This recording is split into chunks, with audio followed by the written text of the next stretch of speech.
বিকাল আমার প্রিয় বন্ধুরা, তোমরা সবাই কেমন আছো? আশা করছি আমার ব্লগটা যে যেখান থেকে দেখছো সবাই ভালো আছো এবং সুস্থ আছো। আমার আরও একটি নতুন ব্লগে সবাইকে অনেক অনেক স্বাগত, অনেক অনেক ভালোবাসা। তো চলো আজকের দিনটা শুরু করা যায়। এখন টাইম হচ্ছে বিকাল 4টে থেকে আমার ভিডিওটা আমি শুরু করছি। আজ সারা দিনটা একটু ব্যস্ত ছিলাম, সেই কারণে ভিডিও করা হয়নি। তো এখন রেডি হয়ে গেছি, আর কোথায় যাচ্ছি বুঝতেই পেরে গেছো। এত সময় রাস্তায় বেরিয়ে দেখলাম গাড়ির তেল সব শেষ।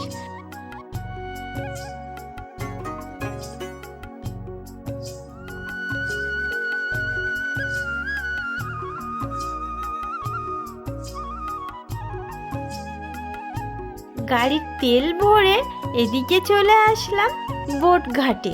দাঁড়িয়ে আছি, কত সময় দাঁড়িয়ে থাকতে হবে জানি না, কারণ এই জায়গাটা 30 মিনিট পর পর খেয়া দেয়। স্কুলের টাইম হলে ওই সকাল 10টা আর 9টা, পরে পরে আসে দুটো খেয়া, আর বিকালবেলা 2টো আর 3টে এই টাইম।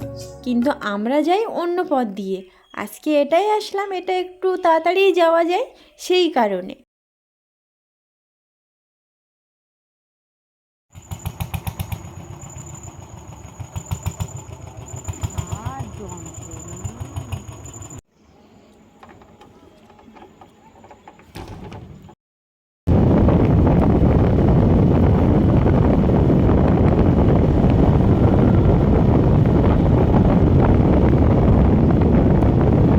ঠান্ডা কিন্তু বেশ লাগছে। খেয়া থেকে উঠে আসলাম, কিন্তু সামনে আরও একটা নদী আছে, সেটাও পার হতে হবে। আজকে অনেক রাতই হবে বাড়িতে যেতে।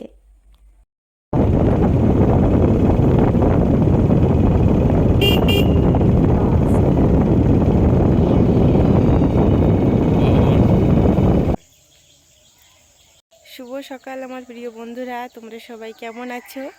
আশা করছি আমার ব্লগটা যে যেখান থেকে দেখছো সবাই ভালো আছো এবং সুস্থ আছো। আমার আরও একটি নতুন ব্লগে সবাইকে অনেক অনেক স্বাগত, অনেক অনেক ভালোবাসা। তো চলো আজকের দিনটা শুরু করা যাক। কালকে তো এসছি অনেক রাত্রের বেলা, ওই 11টার দিকে এসছি, সেই জন্য আর ভিডিওটা কন্টিনিউ করা হয়নি। সকাল থেকে উঠেই ভিডিওটা স্টার্ট করে দিয়েছি। ওঠার পরে ব্রাশ করতে করতে বাগানের দিকে চলে আসলাম। বাগান পুরো কমপ্লিট হয়ে গেছে, তোমাদের দেখা। পুরোটাই আলু চাষ করা হয়েছে, আর বাগানের পাশ দিয়ে ওলকপি, ফুলকপি, বাঁধাকপি এসব লাগিয়েছে। মাঝখানে কুমড়োর দানা, মোটামুটি ঠান্ডার যা সবজি হয় আর কি, সবটা লাগিয়েছে।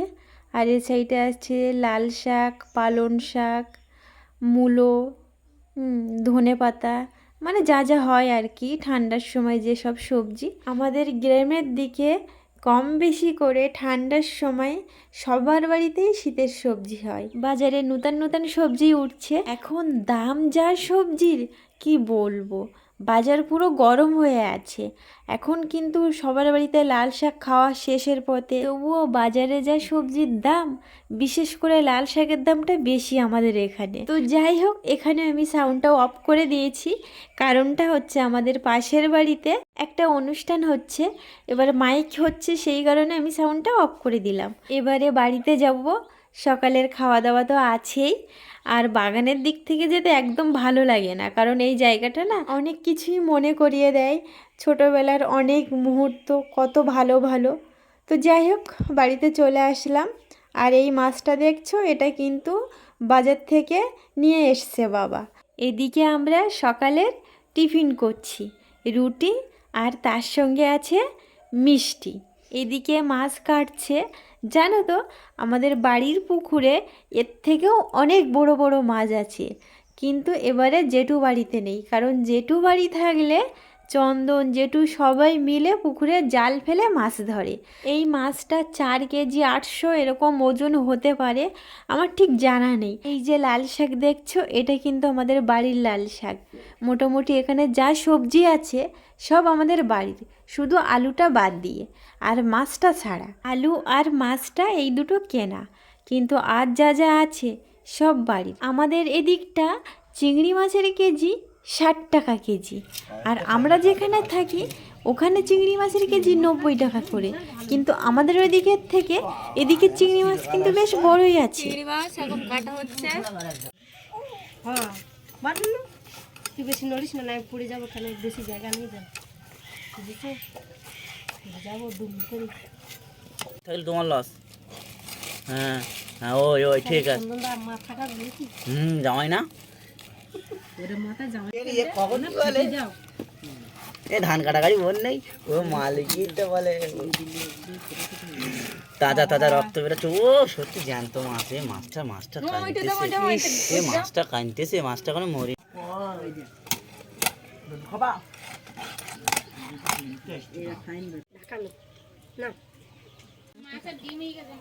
কেন একদিন একটা নিয়ে এলো তো চর্বি মানে কিনা না লাল হলুদ হলুদ তেল, তো 1 কেজি এক কেজি শুধু ও তুই ওসব কাটবি আর নড় করবি।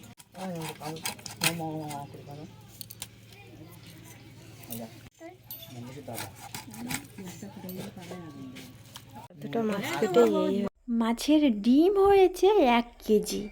এত বড় মাছের ডিম দেখো কতটা। যদি মাছটার তেল হতো তাহলে খেতে বেশ ভালো লাগতো, ডিম হলে অত ভালো লাগে না খেতে। আর এই সাইডে সবজি কাটা হচ্ছে, আর এদিকে রান্না বসিয়ে দেওয়া হয়েছে। লাল শাকের সঙ্গে চিংড়ি মাছটা কিন্তু বেশ ভালোই যায়, তো সেই জন্য চিংড়ি মাছ এনেছে বাবা। তো চিংড়ি মাছটা এখনও কাটা কমপ্লিট হয়নি, তো ভাবলাম এদিকে আমি রান্নাটা বসিয়ে দিই, মাছটা ভালো করে ভেজে নিই। মাছ ভাজা করতে গেলে তো অনেক টাইম লাগে, সেই জন্য আমি এ সাইডে রান্নাটা বসিয়ে দিলাম।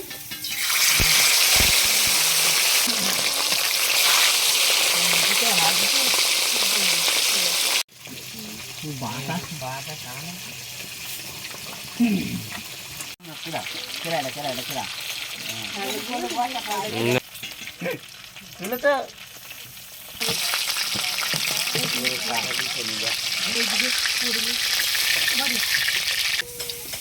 এটা যখন দেবো তখন দেখো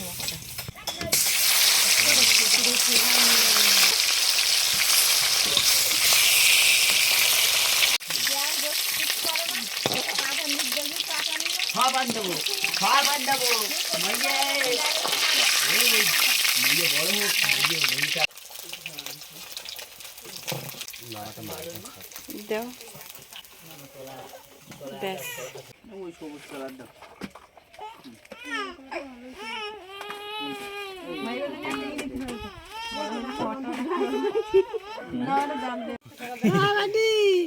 বড়দি নেবে এটা জল খেতে নাও, সত্যি জল খাবে না,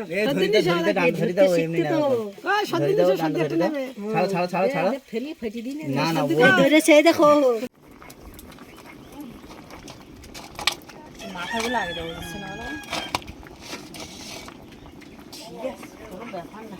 আস্তে আস্তে সুবিধা মাথা আগে। খেতে বসে গেলাম।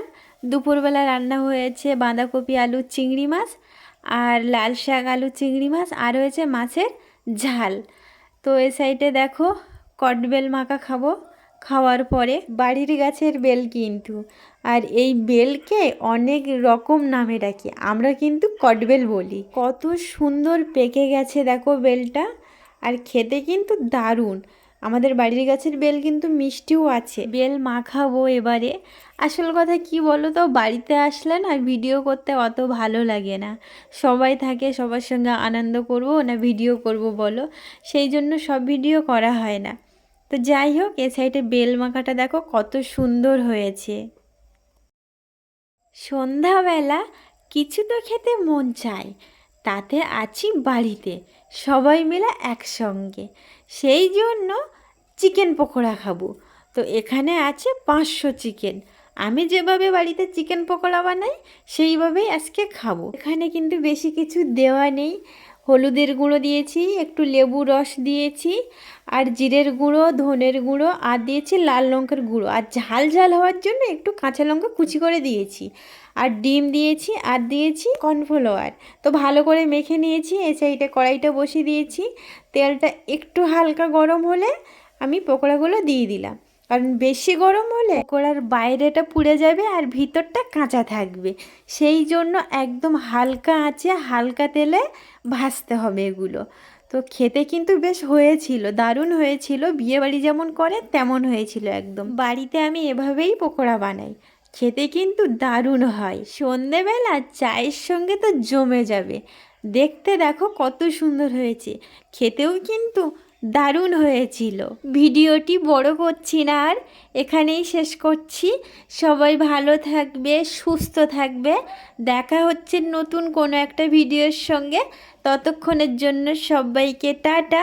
আমার ভিডিওটি যদি কোথাও ভালো লেগে থাকে তবে লাইক, কমেন্ট অ্যান্ড সাবস্ক্রাইব করতে একদম ভুলবে না। এদিকে দেখো কত বড় একটা মাছ নিয়ে এসছে, শ্যাওলা পাতা মাছ, মানে শঙ্কর মাছ। বাবা যাদের কাছ থেকে মাছ নেয় তারাই দিয়ে গেছে মাছটা, একটু আগে নাকি মাছটা বাজারে এসেছে। এই মাছ কিন্তু অনেক রকম দেখতে হয়, পিঠে বালি বালি থাকে, এই মাছটার পিঠে বালি আছে দেখো।